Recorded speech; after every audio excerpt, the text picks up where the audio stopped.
Selamat pagi, Shalom jemaat yang diberkati Tuhan. Kembali bersama dalam renungan pagi jemaat GEMI Kanaan Medan Selatan di hari Kamis 12 Maret 2026. Siapkan hati, mari kita berdoa. Ya Tuhan, memulai hari baru ini kami kembali mendengarkan kebenaran firman-Mu. Kami memohon supaya kuasa Roh Kudus-Mu menuntun kami untuk mengerti firman-Mu, menuntun kami untuk bertumbuh di dalam kebenarannya. Di dalam nama Tuhan Yesus kami berdoa. Amin. Pagi ini firman Tuhan dari 1 Samuel pasalnya yang ke-15, dimulai dari ayatnya yang ke-10 sampai 21. Saya membaca di ayat 12 sampai 13, fokus saya di ayat 12 sampai 13. Demikian firman Tuhan. Samuel bangun pagi-pagi untuk menemui Saul. Tetapi Samuel diberitahu demikian: Saul telah pergi ke Karmel dan mendirikan sebuah tugu peringatan bagi dirinya. Kemudian ia balik dan turun ke Gilgal. Ketika Samuel sampai kepada Saul, berkatalah Saul kepadanya, "Diberkatilah engkau oleh Tuhan. Aku telah melaksanakan firman Tuhan." Amin. Saya memberi tema firman Tuhan, jebakan pencapaian diri versus kemuliaan Tuhan. Jemaat yang diberkati, untuk memahami isi firman ini secara utuh, mari kita lihat konteksnya. Pada peristiwa ini Saul baru saja pulang dari kemenangan atas Amalek, tetapi ia tidak menaati perintah Allah sepenuhnya. Memang benar, Saul diberangkatkan berperang melawan Amalek. Namun, alih-alih merendahkan diri atas pencapaian yang telah diperolehnya, di ayat 12 mencatat bahwa Saul justru mendirikan tugu peringatan bagi dirinya sendiri di Karmel.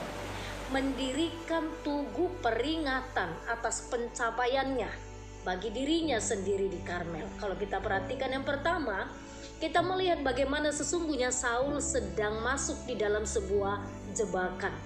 Ketika Saul mendirikan tugu bagi dirinya, ia menunjukkan pergeseran fokusnya. Saul sesungguhnya sedang menunjukkan pergeseran fokus. Ia tidak lagi melihat kemenangannya sebagai karya Allah, melainkan sebagai prestasi pribadi. Jemaat Tuhan, seberapa sering kita setelah berhasil mencapai sesuatu justru kita mendirikan tugu, tanda petik mendirikan tugu bagi ego kita sendiri.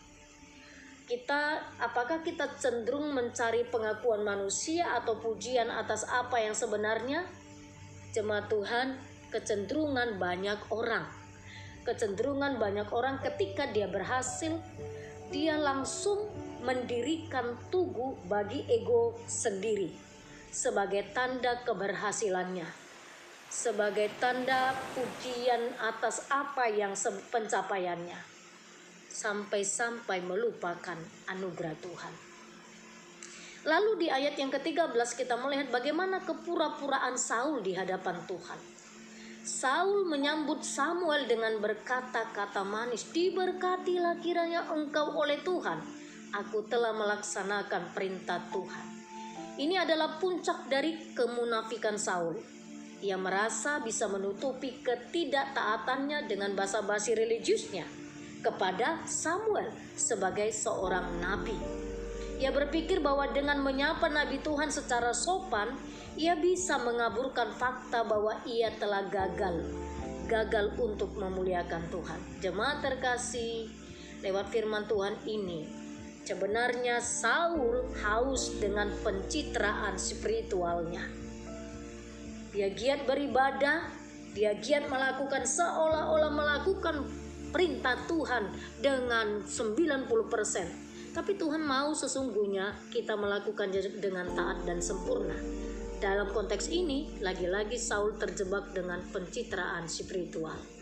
Jemaat Tuhan, mungkin kita giat beribadah atau menggunakan bahasa-bahasa religius untuk menutupi area dalam hidup kita yang sebenarnya masih melawan atau tidak taat kepada kehendak Allah. Jangan sampai pencapaian yang kita peroleh membuat kita kehilangan kepekaan hati kita kepada Tuhan. Sebab ketidaktaatan seringkali dimulai dari hati yang merasa sudah cukup baik, sudah cukup benar, sehingga kita tidak lagi merasa perlu memeriksa hati kita di hadapan Tuhan secara jujur. Dua hal kita belajar lewat firman Tuhan pada pagi hari ini.